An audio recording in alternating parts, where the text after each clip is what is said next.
The fighting across the Lebanese-Israeli border will end. Will end.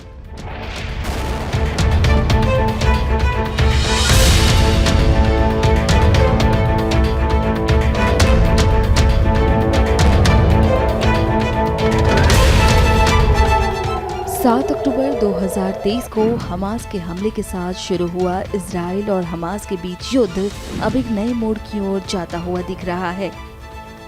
Lebanon के साथ अस्थायी युद्ध विराम पर सहमति जताने के बाद पूरी दुनिया में बातचीत तेज हो गई है। इसी बीच अमेरिकी राष्ट्रपति जो बाइडेन ने लेबनान में इजराइल और हिजबुल्लाह के बीच अमेरिका और फ्रांस की मध्यस्थता से हुए युद्ध विराम समझौते का स्वागत करते हुए इसे एक अच्छी खबर बताया और साथ ही कहा लेबनान इजराइल सीमा पर लड़ाई खत्म हो जाएगी। बता दें कि इजराइल और लेबनान के प्रधानमंत्री दोनों ने युद्ध विराम समझौते को स्वीकार कर लिया है।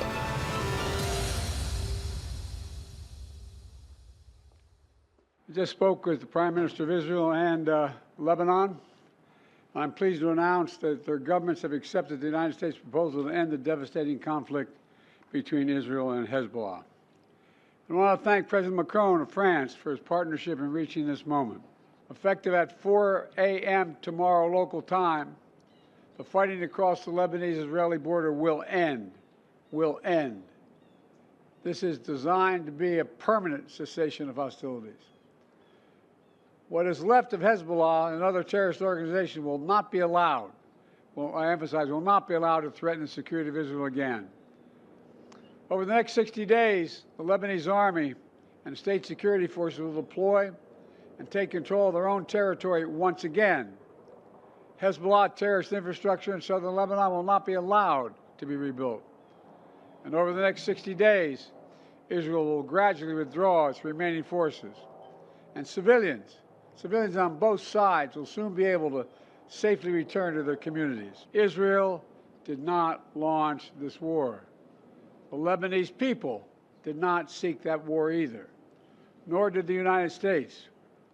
Over the past year, including the days immediately following October the 7th, I directed the U.S. military to flow assets and capabilities into the region, including aircraft carriers, fighter squadrons, and sophisticated air defense battery to defend Israel and deter our common enemy at a critical moment. And so the United States, with the full support of France and our other allies, has pledged to work with Israel and Lebanon to ensure that this arrangement is fully implemented, the agreement totally implemented. You know, there will be no U.S. troops deployed in southern Lebanon. This is consistent with my commitment to the American people to not put U.S. troops in combat in this conflict. Instead, we, along with France and others, will provide the necessary assistance to make sure this deal is implemented fully and effectively. If Hezbollah or anyone else breaks the deal and poses a direct threat to Israel, then Israel retains the right to self-defense consistent with international law, just like any country when facing a terrorist group pledged to that country's destruction. And just as the Lebanese people deserve a future of security and prosperity, so do the people of Gaza. They too deserve an end to the fighting and displacement. The people of Gaza have been through hell. Their world's absolutely shattered. Far too many civilians in Gaza have suffered, far too much. And Hamas has refused for months and months to negotiate a good faith ceasefire and a hostage deal. And so now Hamas has a choice to make.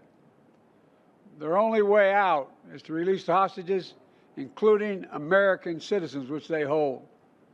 In the process, bring an end to the fighting, which would make possible a surge of humanitarian relief. Over the coming days, the United States will make another push with Turkey, Egypt, Qatar, Israel, and others to achieve a ceasefire in Gaza.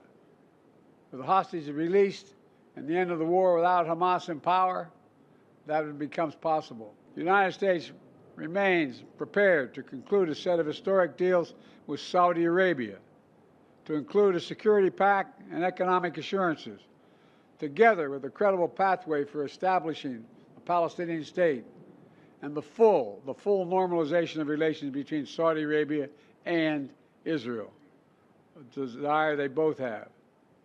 I believe this agenda remains possible. Israel has been bold on the battlefield. Iran and its proxies have paid a very heavy price. Now Israel must be bold in turning tactical gains against Iran and its proxies into a coherent strategy that secure Israel's long-term safety and advances a broader peace and prosperity in the region.